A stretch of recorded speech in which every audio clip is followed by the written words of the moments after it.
If you found out you weren't alone, if someone showed you indisputable proof of ET life, would that frighten you? Personally, I've always thought it's arrogant of our species to think it's the only planet in the universe with intelligent, sentient beings. This is the basic premise of Disclosure Day director Steven Spielberg's fourth Alien film. It all started with the genius of 1977's Close Encounters of the Third Kind. Disclosure Day opens at a wrestling match with the MacGuffin in a backpack, shaped like a small Egyptian sarcophagus, known only as the Thingy. Really? Just one example of a weak screenplay by longtime collaborator David Coap, adapted from a Spielberg story. Damn it, you guys gave us Indiana Jones, Jurassic Park, and now this. Josh O'Connor plays whistleblower Dr. Daniel Kellner alongside Eve Hewson and Coleman Domingo. Colin Firth from Vortex plays Evil Noah. Yeah, I got the biblical reference.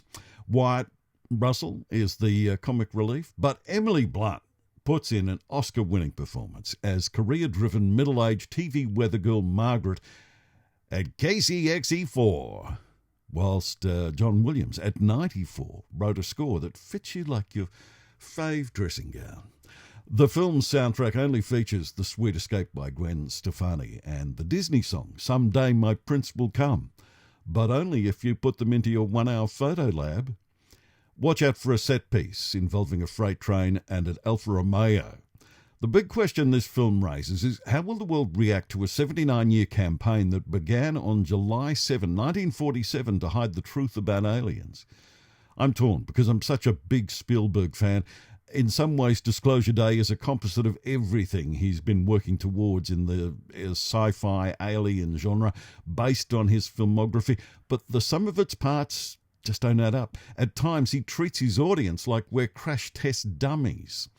If you're expecting a Spielberg return to form, then lower your expectations. I was underwhelmed. But it's worth seeing the cinematography by Janusz Kaminski on a big screen. As the film closes, we are told to listen. Pity the makers of Disclosure Day didn't take their own advice on board. Apparently, we are God's supreme creation, on Earth at least. And this is the best we could create 49 years after the third kind? 7 stars.